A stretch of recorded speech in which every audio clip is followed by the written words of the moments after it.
How can we solve this poverty situation? To solve it, four types of categories we can use. Combating poverty through GDP growth by increasing GDP.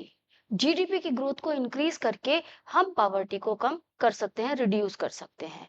Combating poverty by improving distribution of income through fiscal and legislative measures. कुछ fiscal और legislative कदम उठाकर income का distribution equal करके कहीं ना कहीं poverty का समाधान किया जा सकता है. Combating poverty through population control by controlling population measures and other measures, जिससे इम्प्रूव्ड हो quality of life and poor categories peoples की कम हो. इसके लिए हम क्या कर सकते हैं? क्वालिटी ऑफ लाइफ को इंक्रीज करने के लिए development of agriculture we can take. Stability of price level को स्टेबल कर सकते हैं. अर्डिकेटिंग ऑफ अनएम्प्लॉयमेंट, अनएम्प्लॉयमेंट की समस्या का समाधान करके.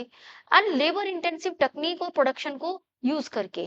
अपॉर्चुनिटीज फॉर सेल्फ एम्प्लॉयमेंट, ज्यादा से ज्यादा सेल्फ एम्प्लॉयमेंट इंक्रीज करने के मेजर्स को डेवलप करके. एंटी पॉवर्टी मेजर्स, कुछ एंटी पॉवर्टी मेजर्स जो इंडिया में डेवलप किए गए. Anti poverty measures such as national rural employment guarantee act India में लाया गया. National food for work programme, Jawahar Rozgar Yojana. And all these are the initiative to utilize remove poverty. Anti poverty measures में two categories पर focus किया गया after independence. Promotion of economic growth by developing economic growth and targeted anti poverty programmes. Two categories पर government ने अपनी policies को target किया. इसमें हम दे सकते हैं पॉवर्टी एलिवेशन प्रोग्राम के लिए जस्ट लाइक स्वर्ण जयंती ग्राम स्वरोजगार योजना. नेक्स्ट, स्वर्णिम ग्रामीण रोजगार योजना, संपूर्ण ग्रामीण रोजगार योजना, प्राइम मिनिस्टर रोजगार योजना, स्वर्ण जयंती रोजगार योजना, प्रधानमंत्री ग्रामोदय योजना, national rural employment guarantee act NREGA, जिसको हम मनरेगा के नाम से भी जानते हैं. All these are poverty alleviations program included by the government to remove this poverty. Now we will take a review of these some programs here. National Rural Employment Guarantee Act NREGA 2005 में इसको इंट्रोड्यूस किया गया. इसका जो M था, ensure livelihood security in rural areas, rural areas में आजीविका की सिक्योरिटी निर्धारित करना. एटलीस्ट 100 डेज का वेजेस वर्क एम्प्लॉयमेंट के रूप में पीपल्स को दिया जाता था, वॉलेंटियर्स को. And to unskilled manual work, जो लेबर के रूप में अपनी जीविका चलाते हैं. 100 डेज का एम्प्लॉयमेंट वर्क था in a year for each family within 5 kilometre of your residence, अपने रेजिडेंस के 5 किलोमीटर के दायरे में. Within 15 days from application, जैसे ही पीपल ने एप्लीकेशन फाइल की उसके 15 दिन के अंदर अंदर ये प्रोग्राम पीपल्स को 100 डेज का रोजगार प्रोवाइड कराता था. If any case he will not be able to get employment, then a concession given by the government to those people who were registered. National Food for Work program, food for work means food, work के लिए food. The National Food for Work program was launched Minister of Rural Development. Rural Development Ministers के द्वारा इसको introduce किया गया on 14 November 2004 in 150 of most backward district. इनमें most backward district areas को target किया गया. सप्लीमेंट्री वेज एम्प्लॉयमेंट यहाँ पर दिया जाता था. The programme is open to all rural poor who are prepared to do manual unskilled labor. ऐसे व्यक्ति जो बेरोजगार हैं और मजदूरी करने के लिए रेडी हैं, उनको ये इस प्रोग्राम के तहत वर्कआउट प्रोवाइड कराया जाता था. PMRY, प्राइम मिनिस्टर रोजगार योजना, ये एक दूसरी स्कीम है जो 1993 में लॉन्च की गई थी रोजगार प्रोवाइड करने के लिए. इसमें micro volunteers 7 lakhs micro volunteers के साथ इसको शुरू किया गया। इसमें जॉबलेस एजुकेटेड यूथ को टारगेट किया गया। It recounts to the starting of self employment scheme. कहीं ना कहीं ये सेल्फ एम्प्लॉयमेंट के लिए, कॉमर्स के लिए, सर्विसेज के लिए और बिजनेस मीन्स के रूप में इसको डेवलप किया गया था।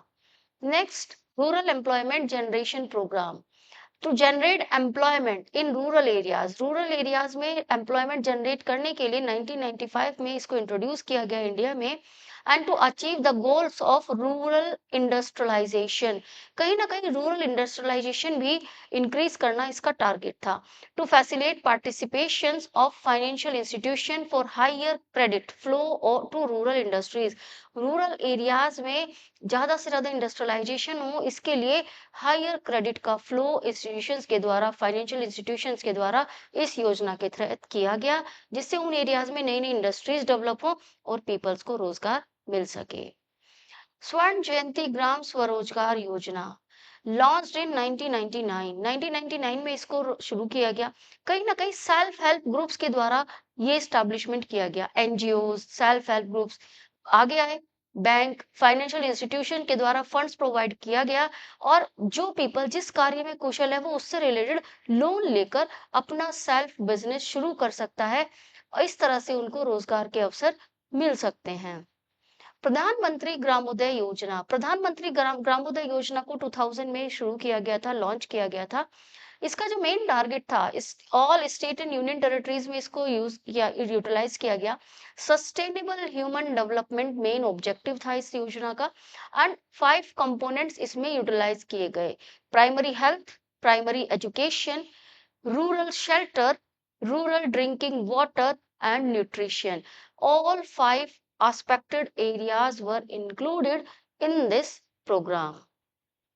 अंत्योदय अन्न योजना, अंत्योदय अन्न योजना इंडियन गवर्नमेंट के द्वारा स्पॉन्सर की गई स्कीम में से एक है, जिसमें 10 मिलियंस ऑफ पुअरेस्ट फैमिलीज को सस्ता अनाज, चावल आदि राशनिंग व्यवस्था के तहत प्रोवाइड कराया जाता है। 35 kilograms of rice and wheat at ₹302 पर केजी रेस्पेक्टिवली यहाँ पर प्रोवाइड कराया जाता है पुअर पीपल्स को। चैलेंजेस, स्कीम्स के बावजूद भी चैलेंजेस अभी भी बहुत सारे हैं जो गरीबी को एलिवेट करने के लिए खड़े हैं। Challenges that still remain, providing health care, education, job security, कैसे प्रोवाइड की जाए सभी पीपल्स को, ये सब चैलेंजेस हैं जो देश के सामने अभी भी खड़े हैं। Equality also was also a great challenge here. These will be even bigger task, अभी भी इनको पूरा करना, ये सारी सुविधाएं लोगों तक पहुंचाना एक बिगर टास्क के रूप में अवेलेबल है। बट डिस्पाइट दीज प्रोग्राम, इस प्रोग्रेस के बावजूद poverty reduction remain India's most compelling challenge, poverty को कम करना इंडिया के सभी चैलेंज में सबसे ऊपर है। Wide disparities in poverty are visible, अलग अलग एरियाज में अलग अलग कैटेगरीज की पॉवर्टी हमें देखने को मिलती है और इसमें बहुत ज्यादा डिस्पैरिटीज हैं रूरल और अर्बन एरियाज में। Certain social and economic groups are more vulnerable to poverty, आज भी बहुत सारे ग्रुप्स ऐसे हैं जो संभावित है आने वाले टाइम में पॉवर्टी की कैटेगरी में इंक्लूड हो जाएंगे। उनको भी उस कैटेगरी से बाहर निकालना एक बिग टास्क है, बिग चैलेंज है। Poverty reduction is expected to make better progress in the next 10 or 15 years. ऐसी उम्मीद की जा सकती है कि आने वाले 10 से 15 सालों के अंदर ये टारगेट पूरा कर लिया जाएगा। दिस वुड बी पॉसिबल, ये कैसे पॉसिबल होगा? By higher economic growth, increasing stress on un universal free elementary education, declining population growth, increasing empowerment of women and economic weaker sections of society. अगर हम इन पर फोकस करेंगे तो may be in upcoming years we can chase this challenge ahead. अब जितने elevations programme चलाए गए government के द्वारा, why these were fail? The administration and concentrated staff were inefficient. कहीं ना कहीं स्टाफ की एफिशिएंसी, करप्शन आप कह सकते हो। गवर्नमेंट लॉन्च कर देती है स्कीम्स को लेकिन बीच में पैसा खाने वाले पीपल्स बहुत होते हैं।